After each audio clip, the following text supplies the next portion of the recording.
امام مسروق رحمہ اللہ سے مروی ہے کہ ام المؤمنین عائشہ صدیقہ رضی اللہ عنہا ان کے پاس ٹیک لگائے بیٹھے ہوئے تھے.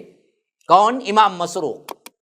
تو حضرت عائشہ رضی اللہ عنہا نے فرمایا کہ 3 باتیں ایسی ہیں جن میں سے کسی ایک کا بھی کوئی قائل ہو جائے، مان لے، تو وہ اللہ تبارک و تعالی پر بہت بڑا جھوٹ باندھنے والا جھوٹا ہے. کون بیان کر رہے ہیں؟ امام مسروق بیان کر رہے ہیں. کن سے بیان کر رہے ہیں؟ اما عائشہ سے. واقعہ کیا ہے؟ کہتے ہیں کہ ہم بیٹھے ہوئے تھے، حضرت عائشہ رضی اللہ عنہا نے یہ کلام شروع کیا اور کیا کہا کہ 3 باتیں ایسی ہیں جس کو اگر کوئی مان لے تو وہ اللہ تبارک و تعالی پر بہت بڑا بہتان باندھتا ہے، جھوٹ باندھتا ہے. حضرت مسروق نے پوچھا، اماں وہ کون سی باتیں ہیں جو اتنی بڑی ہیں کہ اگر وہ مان لے تو وہ اللہ پر جھوٹ باندھتا ہے؟ تو حضرت عائشہ رضی اللہ عنہا نے فرمایا کہ جس نے یہ سمجھا محمد صلی اللہ علیہ وسلم اپنے رب کو دیکھا ہے، پہلی بات نمبر 1 نوٹ کیجیے، جو بڑا کیا پکارا کر رہے ہیں نا لوگ، دیکھے قریب ہوئے وقت گزارا، یہ نور تھے وہ نور تھے، دونوں نور میں کیا کئی سال ڈوبے رہے. افطرا، اللہ تعالیٰ محفوظ رکھے، نعوذ باللہ من ذالک. کہ فرمایا اما عائشہ رضی اللہ عنہا نے جو یہ اعتقاد رکھے اور کہے کہ محمد صلی اللہ علیہ وسلم نے اللہ کو دیکھا ہے، وہ اللہ پر سب سے بڑی جھوٹ باندھنے والا ہے.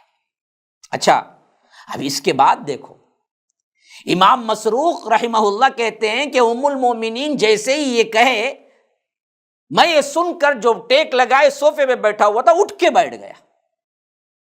کہا کہ ام المومنین آپ مجھے پوری بات کہنے کا موقع دیجئے، ذرا جلدی سے کام نہ لیجئے. کیا اللہ تبارک و تعالی نے یہ نہیں فرمایا ہے کہ وَلَقَدْ رَآهُ بِالْأُفُقِ الْمُبِينِ، وَلَقَدْ رَآهُ نَزْلَةً أُخْرَى؟ جس کا مطلب یہ ہے کہ انہوں نے دیکھا آسمانوں کے کنارے پر، اور اسی طرح نجم میں آیا ہے، جس کا مطلب یہ ہے کہ 2 مرتبہ دیکھا، ایک مرتبہ افق مبین پر اور دوسری مرتبہ نزول کے موقع پر. اب باقاعدہ گویا کہ کیا ہے، ایک طرح کی بحث ہے جس میں ہم کو سمجھنا چاہیے. امام مسروق کہتے ہیں کہ جب اللہ کے رسول صلی اللہ علیہ وسلم اللہ کو دیکھا، اگر یہ کوئی اعتقاد رکھے تو وہ سب سے بڑا جھوٹا ہے. یہ کہتے ہی امام مسروق نے کہا کہ ام المومنین، ہم یہ آیتیں قرآن میں پڑھتے ہیں جس میں ثابت ہوتا ہے کہ اللہ کو دیکھا 2 مرتبہ، ایک جگہ رآہ نزلۃ اخری، ایک جگہ ہے کہ بالافق المبین. کیا یہ اللہ کو دیکھا وہاں یہی مراد تو ہے؟ تو ام المؤمنین کیا فرماتی ہیں ذرا دیکھو. ام المؤمنین اما عائشہ رضی اللہ عنہا نے فرمایا، اللہ تعالیٰ کے اس فرمان کا مطلب و معنی میں نے اس امت کے لوگوں میں سب سے پہلے پوچھا اللہ کے رسول صلی اللہ علیہ وسلم سے، یا رب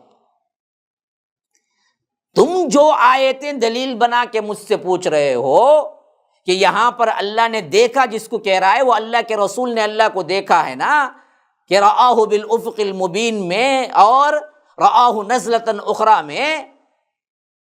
یہی سوال پوری امت میں سب سے پہلی پوچھنے والی میں ہوں. میں نے اللہ کے رسول سے سوال کیا یہ بات کہ کیا اللہ کے رسول آپ نے دیکھا؟ ان آیتوں میں تو ذکر ہے کہ آپ نے دیکھا ہے.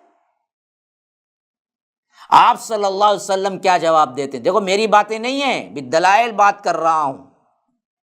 فرمایا اس آیت میں مجھے جس کو دیکھنے کا ذکر ہے اس سے مراد اللہ نہیں بلکہ جبرائیل ہیں.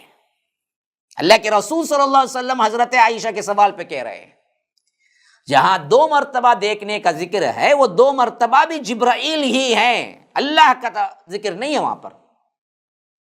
یعنی اس کا مطلب یہ ہوا کہ اصلی شکل جو حضرت جبرائیل کی تھی اس میں اللہ کے رسول نے 2 مرتبہ دیکھا، جس کا ذکر یہاں پر آ رہا ہے ان 2 آیتوں میں اصلی صورت میں. وہ آسمان سے نیچے اتر رہے تھے، ان کی ساخت بناوٹ اتنی بڑی تھی کہ آسمان اور زمین کے درمیان کے فاصلے بھر گئے، جدھر دیکھو جبرائیل ہی تھے۔ پھر اس کے بعد حضرت عائشہ رضی اللہ عنہا نے قرآن سے دلیل دی، صحیح تفسیر کرتے ہوئے فرمایا، کیا تم ان دو آیتوں کو نہیں سنا جس میں رب العالمین کو دیکھ نہیں سکتے؟ اس کی دلیل ہے۔ پھر اس کے بعد آیتیں ذکر کی، لا تدرکہ الابصار وہو یدرک الابصار، نگاہیں اس کو پا ہی نہیں سکتی، وہ نگاہوں کو پا لیتا ہے۔ ہاں، صاف طور پر کہہ دیا، بتایا کہ تم نے وہ آیتیں نہیں پڑھی جن میں اللہ تبارک و تعالی صاف کہہ رہا ہے، لا تدرکہ الابصار وہو یدرک الابصار وہو اللطیف الخبیر، اس کو دیکھ نہیں سکتے تم۔ وما کان لبشر ان یکلمہ اللہ الا وحیا او من وراء حجاب، نہیں پڑھا تم نے؟ کسی بشر کے لیے یہ کام نہیں، یہ نہیں ہو سکتا کہ اللہ ان سے کلام کرے، لیکن وہ کلام کرتا ہے انبیاء سے، تو کیسے کرتا ہے؟ الا وحیا او من وراء حجاب، وحی کے ذریعے سے یا حجاب، پردے کے پیچھے سے۔ اس جیسے اور ایپیسوڈز اور دروس کے لیے MSLI TV آپ کے تعاون کا مستحق ہے۔ اسکرین پر دکھائے گئے نمبرز پر کھل کر تعاون کریں۔ جزاک اللہ احسن الجزا فی الدنیا والآخرہ۔